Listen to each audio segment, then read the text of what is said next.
ஷெரி வேற போனை ஸ்விட்ச் ஆஃப் பண்ணி வச்சிருக்காரு. கான்ஃபரன்ஸ்ல இருக்காரு போல இருக்க. எப்படியும் மீட்டிங் முடியறதுக்கு 4 or 5 ஆயிடும். அத்தை வேற 4 மணிக்கெல்லாம் ஹாஸ்பிட்டலுக்கு வர சொன்னாங்க. ஷோ, என்ன பண்றது ஒண்ணுமே புரியலையே.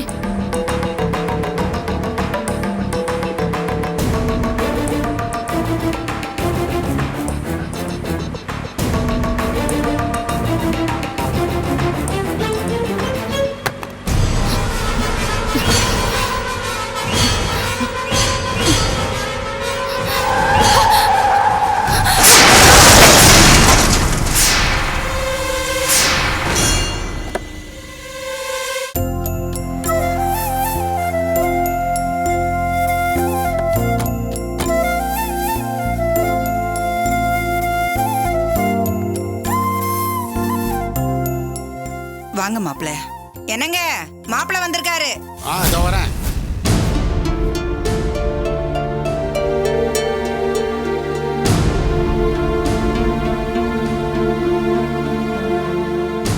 வாங்க மாப்பிள. வாமா அர்ச்சனா, உட்காருங்க. உட்காருமா. வாங்க மாப்பிள. வாங்க செல்வம். என்னடா அர்ச்சனா வந்திருக்கா? அவகிட்ட ஒரு வார்த்தை பேச மாட்டியா? ஆமா. வாக்கா. ஏய் செல்லம், வா வா வா. என் செல்ல குட்டிக்கு நான் என்னெல்லாம் வாங்கிட்டு வந்திருக்கேன். என்னக்கா, கிரகப்பிரவேசத்துல தான் எல்லாம் வாங்கி கொடுத்தீங்கல்ல, திரும்பவும் எதுக்கு இதெல்லாம்? இவனுக்கு நாளைக்கு பிறந்த நாள் இல்ல, அதான் வாங்கிட்டு வந்தேன். எங்க நடந்த சம்பவத்துல பர்த்டேவை மறந்துடுவீங்களோன்னு நினைச்சேன். மாப்பிள, டீ சாப்பிட்றீங்களா காஃபி சாப்பிட்றீங்களா? என்னம்மா இப்படி கேக்குற? அவர் டீ தான் குடிப்பாருன்னு உனக்கு தெரியும்ல.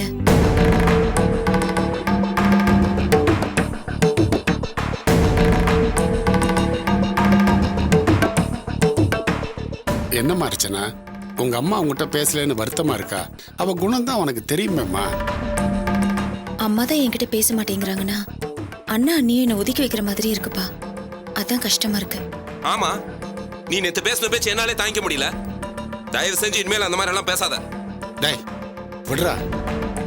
அர்ச்சனா, நீ போய் உள்ள போய் உங்க அம்மா கிட்ட பேசுமா. கண்டிப்பா அவ சமாதானம் ஆயிடுவா. இவனை பிடி பிரியா.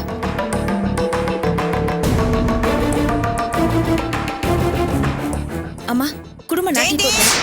அம்மா ஜெயந்தி, என்னத்த? எனக்கு டீ போட தெரியும். யாரும் என்ன தொல்லை பண்ண வேண்டாம்னு சொல்லு. ஏமா என்கிட்ட முகம் கொடுத்து கூட பேச மாட்டியா? பின்ன என்ன அர்ச்சனா, எப்படி பேசுவாங்க? நீ அப்படி பேசுனதை நினைச்சு அத்தை எவ்வளவு வருத்தப்பட்டாங்க தெரியுமா? ராத்திரி முழுக்க தூங்காம அழுதுகிட்டே இருந்தாங்க. நீ பாட்டுக்கு கொண்டு வந்த சீரெல்லாம் எடுத்துட்டு போங்கன்னு சொல்லிட்ட. அதை வாங்கறதுக்காக அத்தை எவ்வளவு பாடுபட்டாங்க தெரியுமா? உங்களோட கோபம் வருத்தம் எல்லாம் நியாயம்தான், நான் இல்லைன்னு சொல்லல. ஆனா நந்தினி இருந்ததுனால தான் நாங்க இந்த அளவுக்கு வர முடிஞ்சது. அந்த நன்றிக்காகவாவது நான் கொஞ்சம் பேசக்கூடாதா? அண்ணி, உங்க நகையை வச்சுதான் எனக்கு சீர் செஞ்சுதான் நான் தெரிஞ்சுக்கிட்டேன். உங்க நகையை வச்சுதான் எனக்கு சீர் செய்யணுமா என்ன? நானே கொஞ்சம் கோவமா பேசிட்டேன், என்ன மன்னிச்சிடுமா. யாரோட சமாதானமும் எனக்கு தேவையில்லை. என் மனசு நொந்ததுதான். தள்ளு.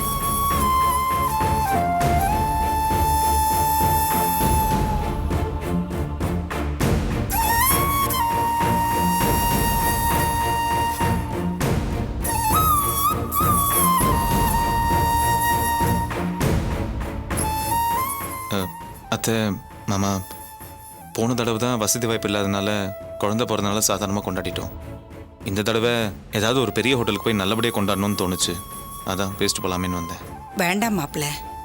காலையில கோயில்ல அர்ச்சனை பண்ணிட்டு வீட்டுல சாயந்தரமா கேக் வெட்டி சாதாரணமா கொண்டாடிடலாம். சரி அத்தை. அப்போது ஹோட்டலுக்கு செலவு பண்ணுற பணத்தை ஏதாவது ஒரு அனாதை ஆசிரமத்துக்கு போய் அங்கே இருக்கிற குழந்தைங்களுக்கு சாப்பாடு போட்டுடலாம். ரொம்ப நல்ல விஷயம் மாப்பிள, அப்படியே செஞ்சிருங்க. வீட்லயே பிறந்த நாள் கொண்டாடுறோம், நீங்களும் கண்டிப்பா வந்துருங்க மாப்பிள. சரி அத்தை, அப்போ நாங்கள் கிளம்புறோம். சரிங்க மாப்பிள. வரேம்மா. வரேன் நீ.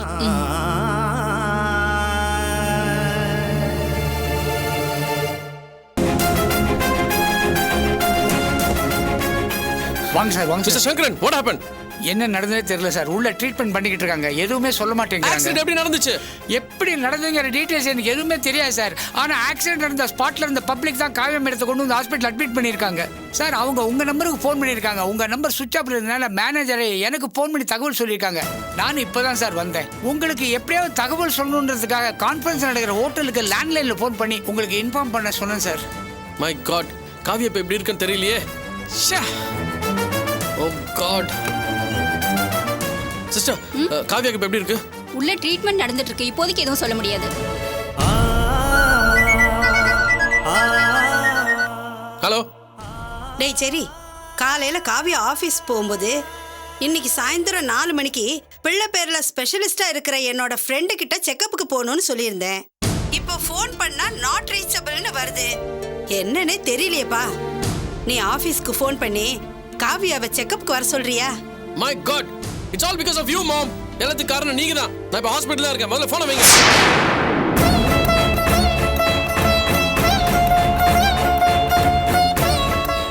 ஆக்சிடென்ட் காரணம் இப்பதான் புரியுது. அம்மா காலையில செக்அப் போகணும்னு சொன்னனால தான் எங்க உண்மை தெரிஞ்சிருமோன்ற பயத்திலேயே I think Kavya drive fast. அதனால தான் இந்த ஆக்சிடென்ட் ஆயிருக்கு.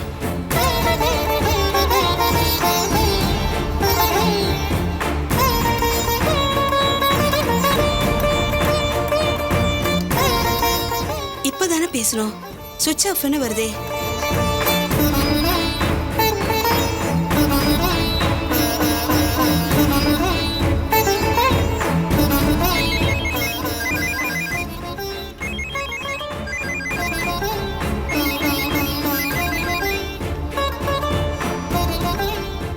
சொல்லுங்க மேடம்.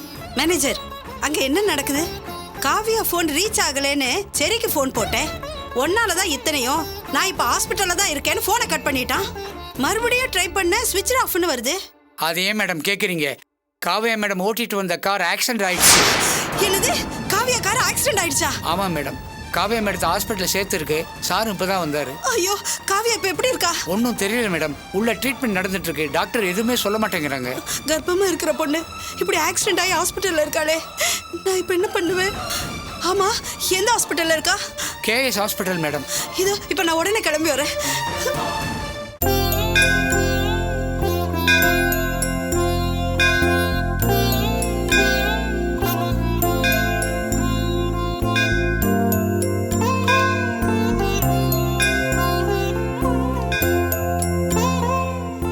சாமி, குழந்தைக்கு பிறந்த நாள் அர்ச்சனை பண்ணணும். அலங்காரம் நடந்துட்டு இருக்கு, கொஞ்சம் வெயிட் பண்ணுங்க. இல்லைன்னா பிரகாரத்தை சுத்திட்டு வாங்க. சரி. பிரியா, நீ குழந்தை வச்சுட்டு இங்கே இரு. நாங்க பிரகாரத்தை சுத்திட்டு வந்துடுறோம். இந்தா வாமா. வாடா குட்டி வா. இப்படி வந்து உட்காருங்க. வாங்க உட்காருங்க.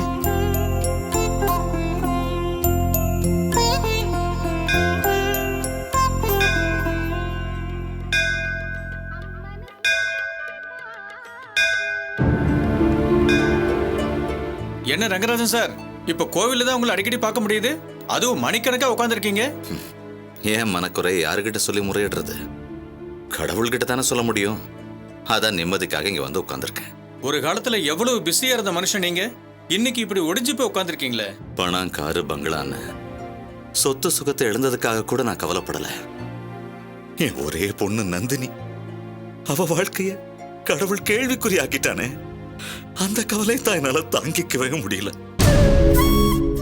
என் பொண்ணு நந்தினி செல்வத்து மேல ஆசைப்பட்டு அவனையே கல்யாணம் பண்ணிக்குவேன்னு பிடிவாதமா இருந்தா.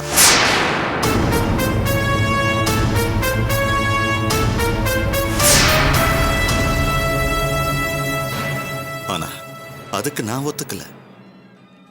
கோவப்பட்டு நான் செல்வத்தை கண்டபடி திட்டிட்டேன். அவன் மனசுல என் பொண்ணு மேல ஆசை இருந்ததா இல்லையான்னு எனக்கு தெரியாது.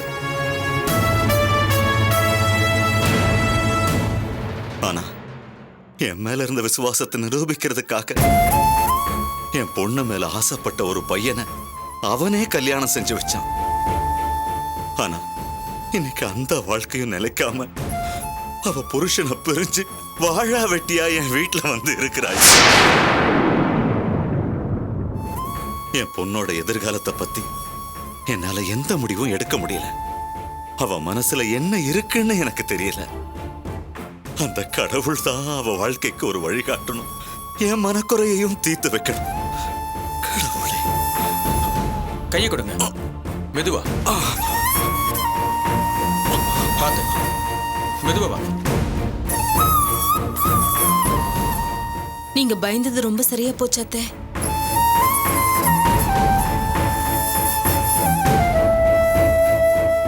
நீங்க என்ன சாதாரண ஆளா? நாளைக்கு என்ன நடக்க போகுதுன்னு இன்னைக்கே யோசிச்சு சொல்றவங்களாச்சே. அந்த நந்தினி செல்வத்தை தான் கல்யாணம் பண்ணிக்குவேன்னு பிடிவாதமா இருந்தான்னு அவங்க அப்பாவே சொல்றாரே. இதுக்கு மேல என்ன வேணும் அத்தை?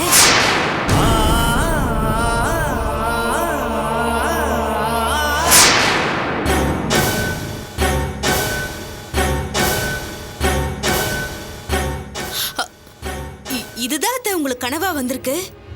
அந்த ஜோசியக்காரன் கூட கரெக்டா தான் சொல்லியிருக்கான். இப்ப நம்ம என்ன பண்ண போறோம்? ஐயோ, நாம அர்ச்சனை வாழ்க்கையை எப்படி அத்தை காப்பாத்த போறோம்?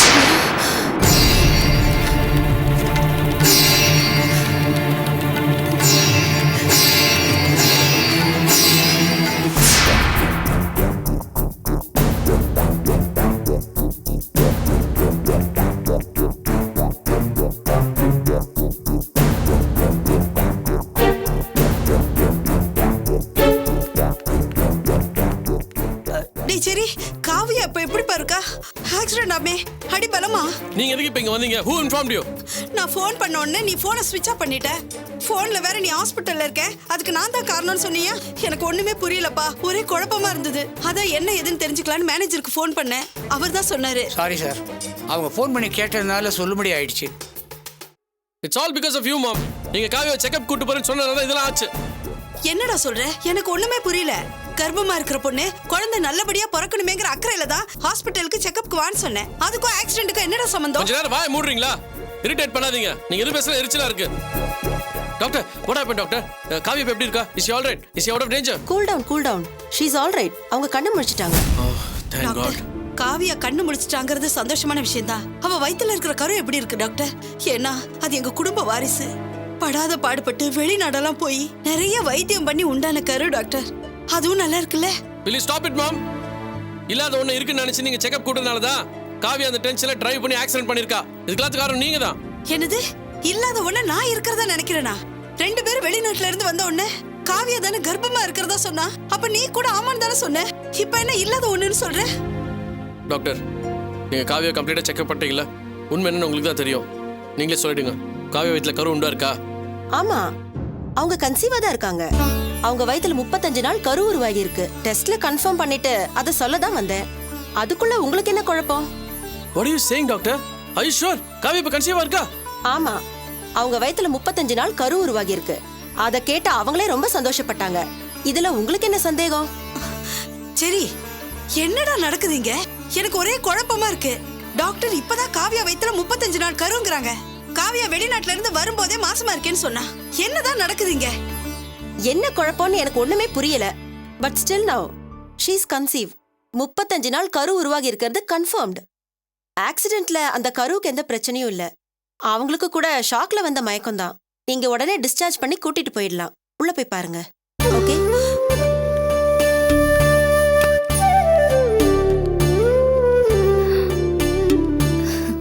காவியா,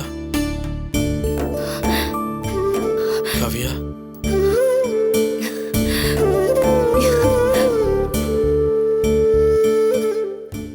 டாக்டர் சொன்னாங்களா? நான் இப்ப எவ்வளவு சந்தோஷமா இருக்க தெரியுமா? அம்மா கிட்ட சொன்ன போய் இப்போ உண்மை ஆயிடுச்சு. ஏண்டா, அப்ப நீ வெளிநாட்டுல இருந்து வந்து சொன்னதெல்லாம் பொய்யா? அத்தை, எங்களை மன்னிச்சிடுங்க. ட்ரீட்மெண்ட்காக வெளிநாடு போயிட்டு வெறும் கையோட வந்தோன்னா மறுபடியும் உங்க வெறுப்புக்கு ஆளாயிடுவோன்ற காரணத்தினால தான் நான் அந்த மாதிரி போய் சொன்னேன்.